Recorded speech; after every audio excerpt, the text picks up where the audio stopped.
Want to know who were the worst German generals from World War II? Wait no more and join us as we uncover their stories and find out why their decisions cost Germany the war.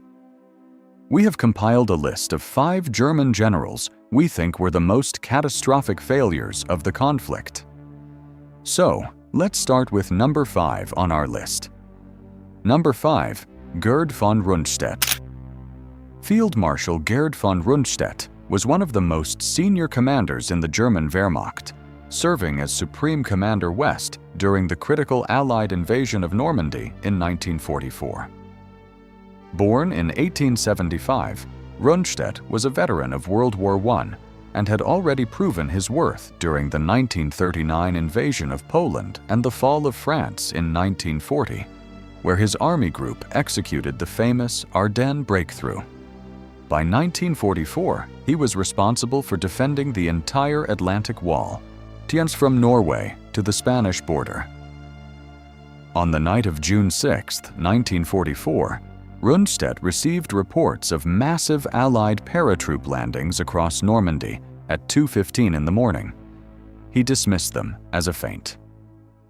Rundstedt requested release of the 2 most powerful panzer reserves in the West, the 12th SS Panzer Division and the Panzer Lehr Division.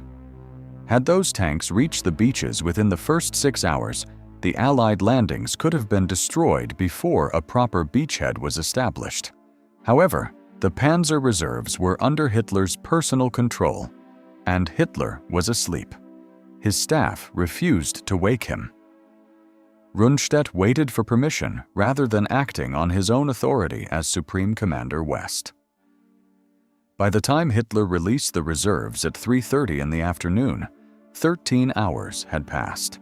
Allied aircraft had the roads under constant attack, and the beachhead had solidified beyond any hope of being dislodged. Rundstedt was relieved of command on July 2, 1944, after telling Keitel that Germany should seek peace negotiations immediately. He was recalled to command once more in September 1944 before being finally dismissed in March 1945. Rundstedt survived the war and was held as a prisoner of war by the British until 1949. He died in 1953 at the age of 77. Number 4. Wilhelm Keitel Field Marshal. Wilhelm Keitel served as Chief of the Supreme Command of the Armed Forces, known as OKW, from 1938 until the final day of the war in 1945.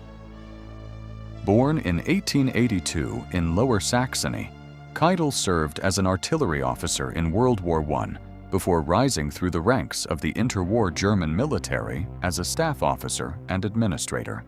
His fellow officers privately referred to him as Keitel, a combination of his name and the German word for lackey, due to his unconditional obedience to Adolf Hitler.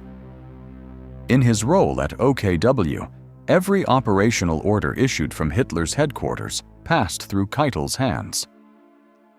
When professional commanders brought evidence that Hitler's decisions were leading to military catastrophe, Keitel consistently supported Hitler's position rather than backing his fellow officers. Keitel countersigned the Commissar Order in June 1941, which directed German forces to summarily execute all captured Soviet political officers.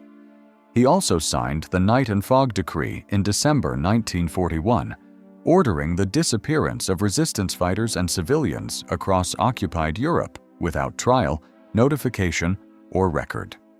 When the Sixth Army was encircled at Stalingrad in November 1942, Keitel supported Hitler's decision to hold the position rather than break out, and helped endorse Hermann Göring's promise that the Luftwaffe could supply the trapped army by air. That promise proved catastrophically false and contributed directly to the destruction of over 300,000 German soldiers. At the Nuremberg trials, Keitel's defense was that he had been following orders as a soldier rather than acting as a politician. The tribunal rejected this defense entirely. Wilhelm Keitel was found guilty of war crimes, crimes against humanity, and crimes against peace. He was hanged on October 16, 1946. But number 3, Friedrich Paulus.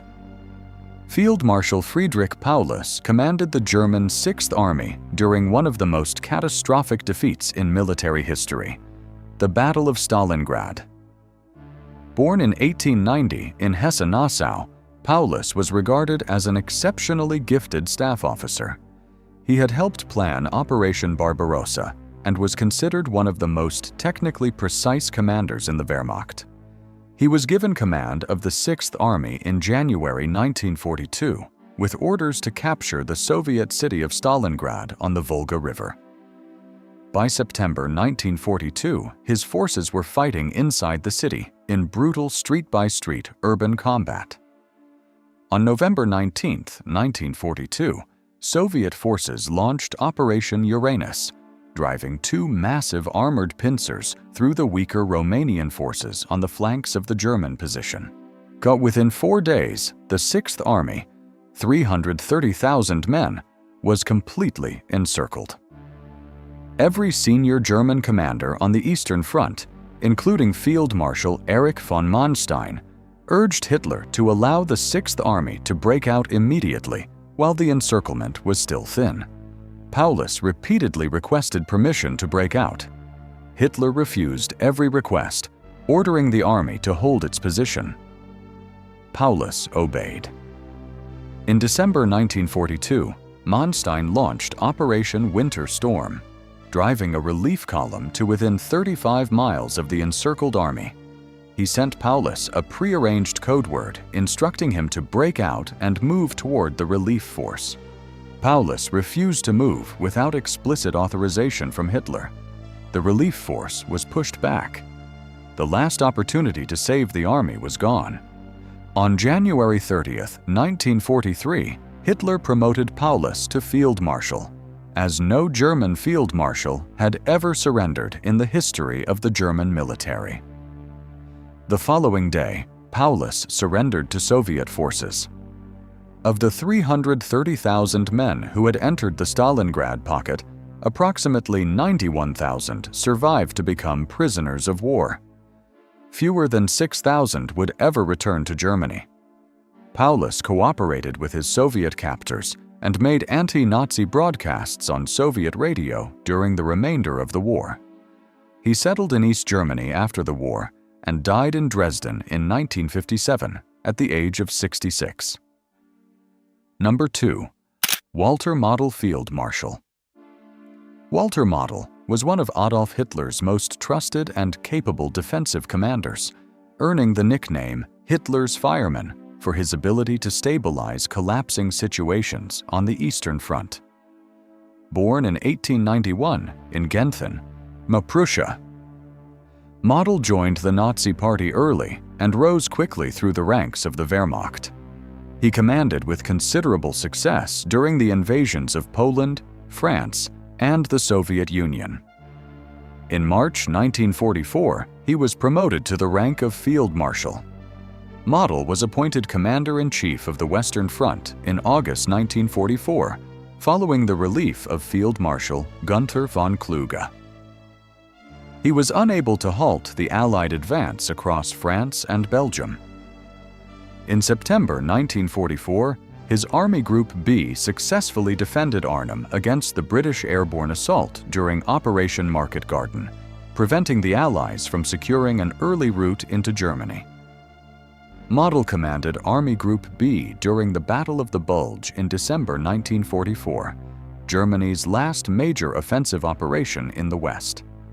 Following the failure of that offensive, the Allied forces encircled Army Group B in the Ruhr industrial region in March 1945, trapping approximately 325,000 German soldiers in what became known as the Ruhr Pocket. Model rejected the option of immediate surrender, ordering his forces to continue resistance for 2 more weeks before finally dissolving Army Group B and releasing his soldiers to surrender individually. 317,000 German soldiers surrendered in the following days. Rather than face capture himself, Model walked into a forest near Duisburg on April 21, 1945, and took his own life. He was 53 years old. Number 1. Erich von Manstein. Field Marshal Erich von Manstein is widely considered the most gifted German military commander of World War II, and yet his career ended in dismissal, trial, and conviction for war crimes. Born in 1887 in Berlin into a distinguished Prussian military family, Manstein showed exceptional strategic and operational ability from the earliest stages of the war. He served as Chief of Staff to General Gerd von Rundstedt during the invasion of Poland in 1939. It was Manstein who devised the bold plan to attack France through the Ardennes forest with a concentrated armored thrust. The plan was initially rejected by the German High Command, but was adopted after Hitler examined it personally and gave it his full support. The plan succeeded beyond almost anyone's expectations, destroying the Allied armies in France in just 6 weeks. Manstein led the 56th Panzer Corps during the invasion of the Soviet Union in 1941, advancing to the outskirts of Leningrad before being transferred to command the 11th Army in the south. Under his command, the 11th Army captured Sevastopol in July 1942, for which he was promoted to Field Marshal. In late 1942 and early 1943, Manstein commanded the relief effort attempting to reach the encircled 6th Army at Stalingrad, getting his forces to within 35 miles of the city before being pushed back. In February 1943, he launched a successful counteroffensive that recaptured Kharkov from Soviet forces, one of the most impressive German operational achievements of the entire war. Despite his repeated operational successes, Manstein was dismissed by Hitler in March 1944, following ongoing disagreements over defensive strategy on the Eastern Front. After the war, Manstein was arrested by the British and tried for war crimes, including offenses committed in the territories under his command on the Eastern Front. He was convicted in 1949 and sentenced to 18 years imprisonment. He was released in 1953 on health grounds after serving 4 years. Manstein went on to advise the West German government on the organization of the new Bundeswehr. He published his memoirs, Lost Victories, in 1955, which became one of the most widely read accounts of the war from a German perspective. He died in 1973 at the age of 85. And there you have our list of what we think were the 5 worst German generals of World War II.